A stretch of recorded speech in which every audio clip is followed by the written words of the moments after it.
You're listening to ITR, Irish Tourist Radio podcast. All right, close your eyes for a second and imagine this. You're standing on a windswept hilltop in Ireland. Green fields, stretching out as far as the eye can see. Beneath your feet, layers upon layers of history whisper stories of saints and kings, Vikings and Normans. This, my friend, is the Hill of Slane. And trust me, this isn't your average history lesson. It's more like a historical mystery, wrapped in a riddle sprinkled with a touch of ancient magic. Okay, I like where you're going with this, but let's back up a bit for those just tuning in. Today's deep dive is all about the Hill of Slane and the mysterious St. Erc who seems eternally tied to this place. And what makes this even more fascinating is the grab bag of sources we've got to work with. We've got a student's on-the-ground perspective of St. Erc's tomb. He actually lives near the Hill of Slane, combined with a meticulous research of T.J. Westrop from back in 1901. And for an extra layer of intrigue, we're throwing in a booklet on Irish holy wells, specifically the Lady Well found at nearby Slane Castle. It's like piecing together a puzzle where the pieces come from totally different sets. But hey, that's what we do here at the Deep Dive. So who exactly was this St. Erc, and why is his story so deeply intertwined with this hill?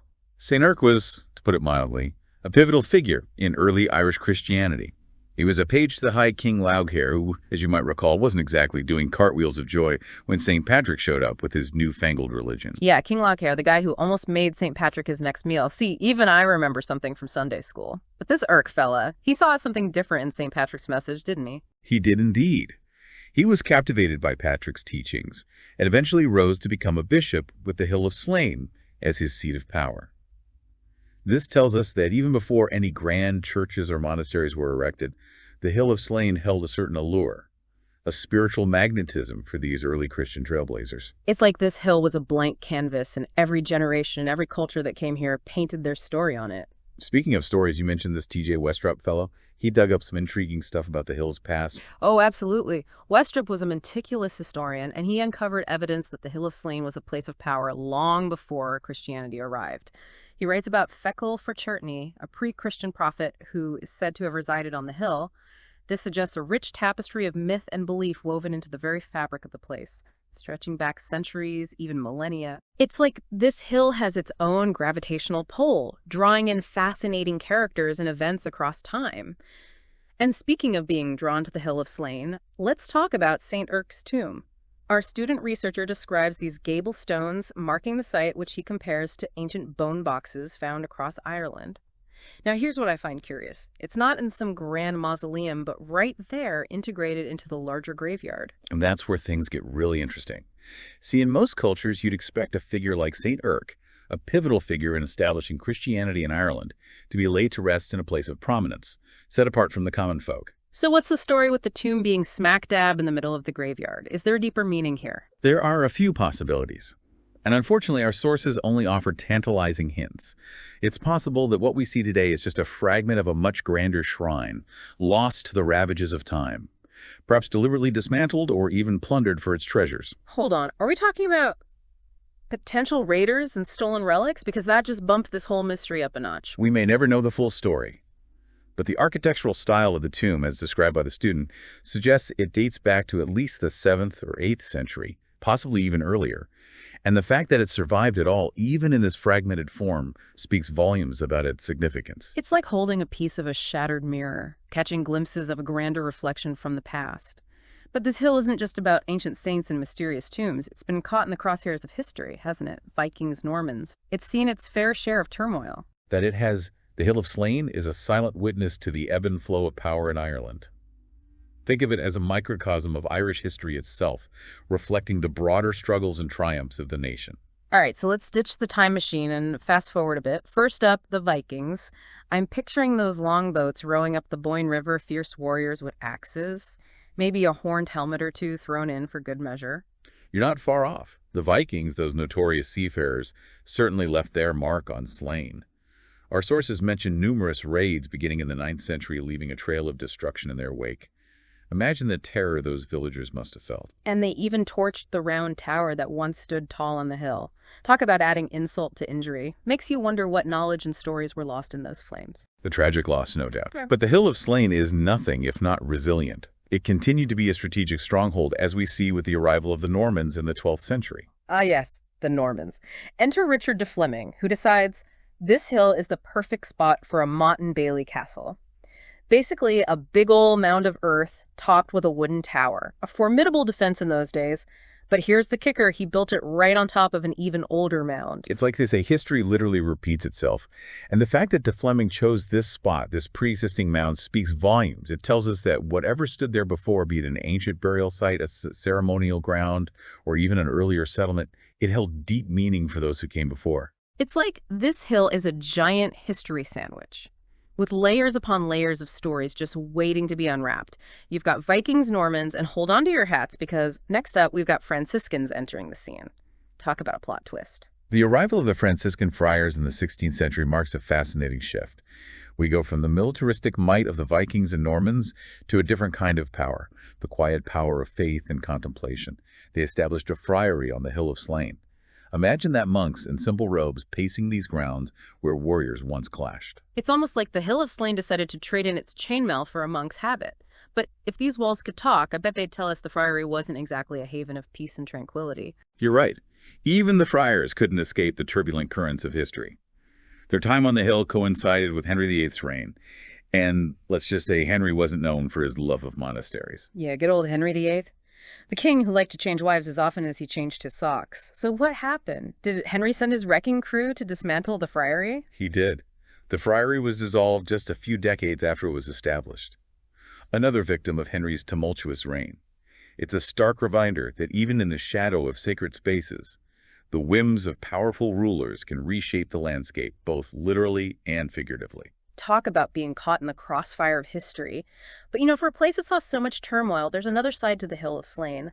A side that whispers of healing faith and ancient traditions. And for that, we need to talk about the Lady Well. Ah, the Lady Well. A site steeped in folklore and revered for its healing waters. It's like a hidden spring, bubbling up with centuries of belief and devotion.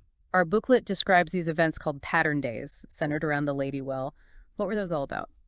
Imagine this, it's the 15th of August, and the village of Slane is transformed. People are streaming in from miles around. Music fills the air, and there's a tangible sense of excitement. They're here to celebrate the feast day of the Assumption. But it's more than just a religious observance. It's a tradition woven into the fabric of the community. So a mix of faith and festivity sounds like my kind of party. But this Lady Well, it wasn't always a cause for celebration, was it? There's a story about a certain marchioness who wasn't too keen on the locals visiting the well. You're right, there was a bit of a standoff. The Marchioness of Cunningham, who resided in Slane Castle, tried to restrict access to the well. She even went so far as to wall it up. But according to our booklet, the well always seemed to reappear, almost as if guided by an unseen force. It's like the well itself refused to be silenced, a testament to the enduring power of belief and tradition. But it makes you wonder why go to such lengths to control access to a well? What made it so special? The Lady Well represents more than just a source of water. It's a tangible link to the past, a wellspring of ancient beliefs, possibly even pre-Christian, layered over with centuries of Christian tradition. For the people who flocked to the Lady Well, it was a sacred space, a place of healing both physically and spiritually. It's fascinating how something as simple as a well can hold such deep meaning for generations. But, we can't talk about the Lady Well without mentioning the Apostle Stone. What's the story with that? Our booklet paints a vivid picture. As people made their way to the Lady, they'd pass by this massive stone, intricately carved with images of the 12 apostles, and a scene depicting the crucifixion. It's as if the very act of walking past this stone, this tangible representation of faith, added another layer of meaning to their pilgrimage. So it's like a visual reminder of their faith, a moment for reflection and contemplation before they reach the well. Exactly. The Apostle Stone stood near St. Eric's Hermitage, further connecting these sacred sites, weaving them together into a tapestry of belief and tradition. It's as if the Hill of Slane itself was designed to guide people on a spiritual journey. It's like a pilgrimage route, with each stop, each monument, each sacred space, adding another layer of meaning to the journey. Precisely. And the booklet includes a fascinating interview with a local man, Louis Cassidy, who has vivid memories of those Pattern Days. He talks about the music, the crowds, the palpable sense of community as people gathered from far and wide. It's amazing how these personal accounts can transport us back in time, allowing us to experience those moments through someone else's eyes. What else does Louis remember? He talks about people filling bottles with water from the well, carefully carrying them home like precious treasures. For them, this wasn't just water, it was holy water, imbued with the power to heal and protect. It's like taking a piece of the sacred home with them. But as we delve into these stories, these fragments of the past, I can't help but feel like we're just scratching the surface. It makes you wonder what else lies hidden on that hill.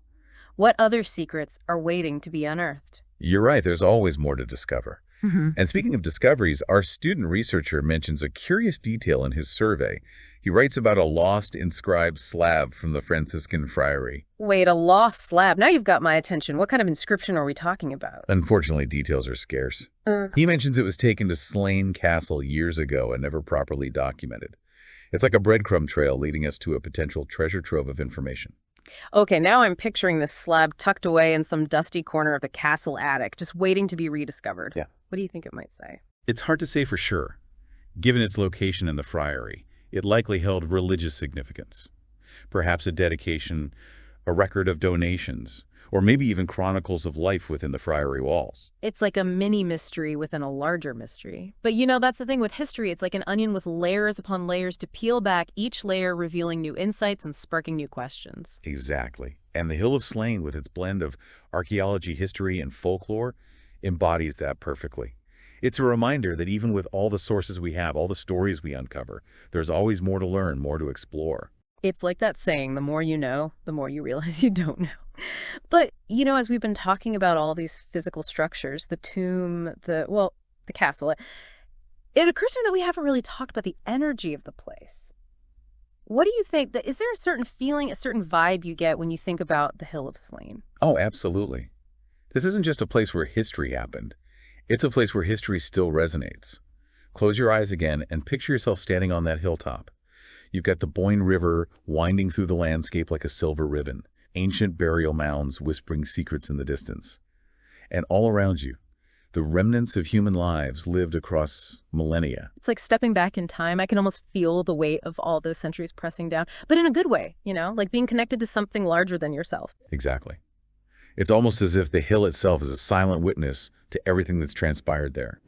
The pilgrims seeking solace at the Lady Well, the Franciscan friars pacing the grounds of their lost friary, even the Vikings and Normans battling for control of this strategic location, their hopes, their dreams, their struggles, it's all absorbed into the very fabric of the place. And all that energy, all those emotions, they don't just disappear, do they? It's like they seep into the ground, into the stones, becoming part of the hill's story. It's a fascinating concept, isn't it? Think about the emotions tied to these events.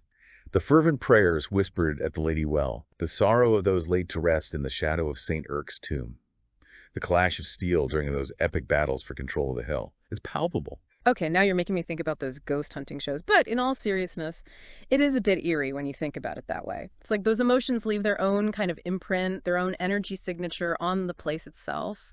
And it's not just the big dramatic events that shape a place's energy. Think about the everyday moments, a shepherd tending his flock on the hillside, a child playing amongst the tombstones, a traveler pausing to admire the view.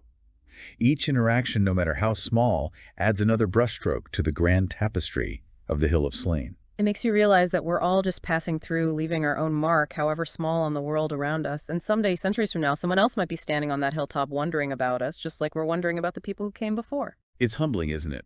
To realize that we're part of something so much bigger than ourselves. And it makes you wonder, what will future generations feel when they stand on that hilltop? What stories will the Hill of Slane whisper to them? That's the beauty of places like this, isn't it? They're like living, breathing storybooks, constantly evolving, always revealing something new. No matter how much we learn about the Hill of Slane, there will always be more to discover, more mysteries to unravel. And that's what makes our deep dive today so rewarding. We've only just begun to scratch the surface, but hopefully we've sparked a curiosity in you, our listener, a desire to learn more, to perhaps even experience the magic of the Hill of Slane for yourself. Who knows? Maybe one of our listeners will be the one to finally uncover the secrets of that lost inscribed slab. But until then, we'll keep digging, keep exploring, and keep those deep dives coming. Thanks for joining us, and as always, keep those curiosity fires burning.